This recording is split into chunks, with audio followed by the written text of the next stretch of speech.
Every civilization lives under the same grand delusion. We look at our cities, our digital bank balances, and our national flags, and we believe they are permanent. We tell ourselves that the ground beneath our feet is solid rock.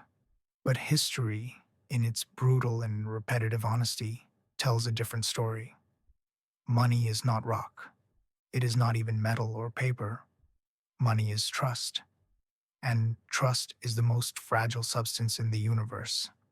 From the gilded palaces of Byzantium to the breadlines of revolutionary France, people have woken up to find their life's work reduced to ash, not because of a natural disaster, but because the systems they trusted simply ceased to function. You see, collapse isn't an anomaly. It is the inevitable destination of every currency that loses its anchor in reality.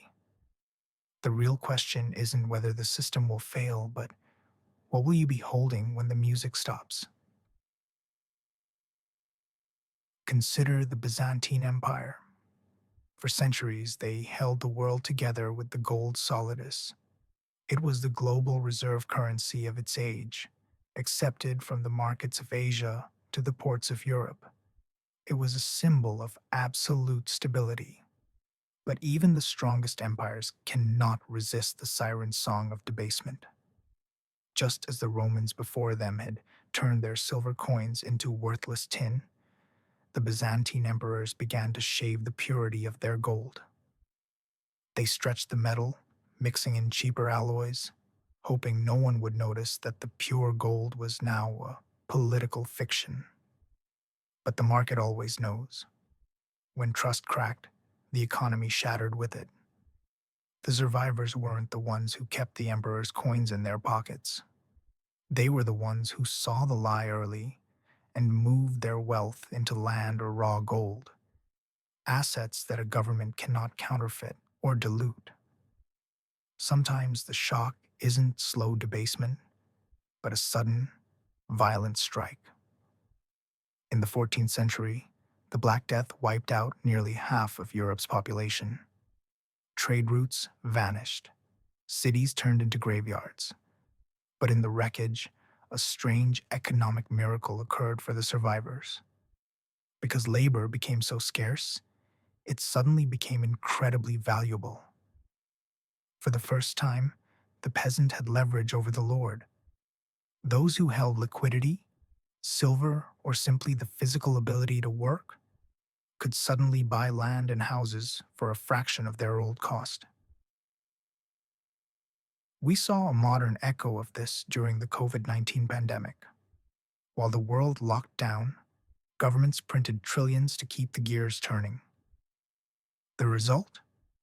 Those with liquidity and assets saw their wealth soar, while those living paycheck to paycheck were buried by the rising cost of survival. The lesson is cold, but it is consistent. Crises are the ultimate redistributors of wealth. They punish the unprepared and reward those with reserves. In the 1340s, the city of Florence was the Wall Street of the Renaissance. The great banking houses of Bardi and Peruzzi were so powerful, they funded kings. They were too big to fail.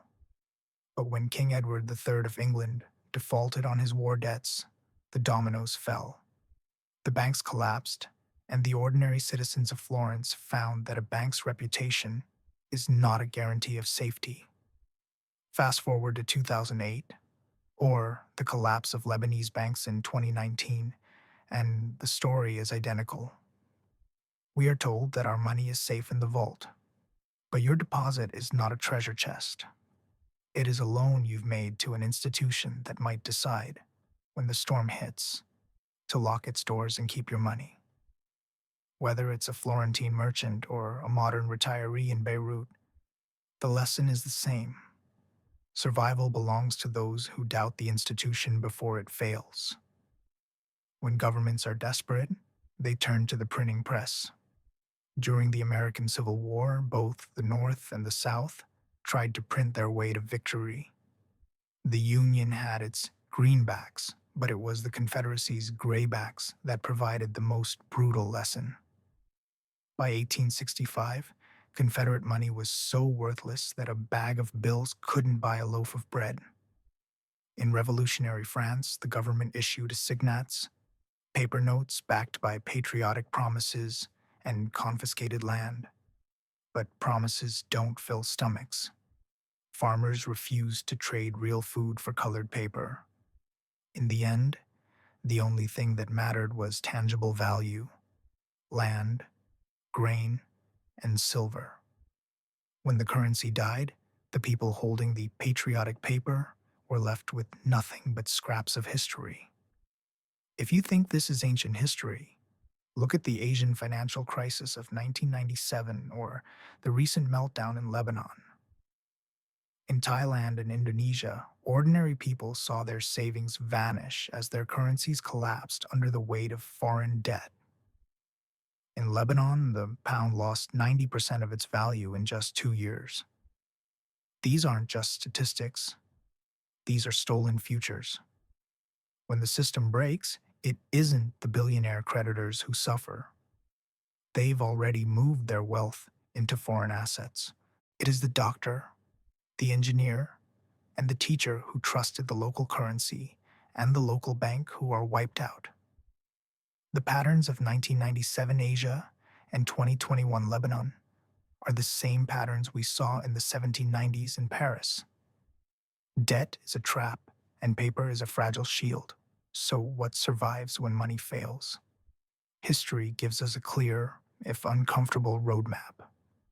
First, tangible assets: gold in Byzantium, land after the Black Death, and hard goods during the Civil War all held their value, while paper and debased coins turned to dust. Second, liquidity: having the resources to act when everyone else is paralyzed by fear is the difference between ruin and opportunity.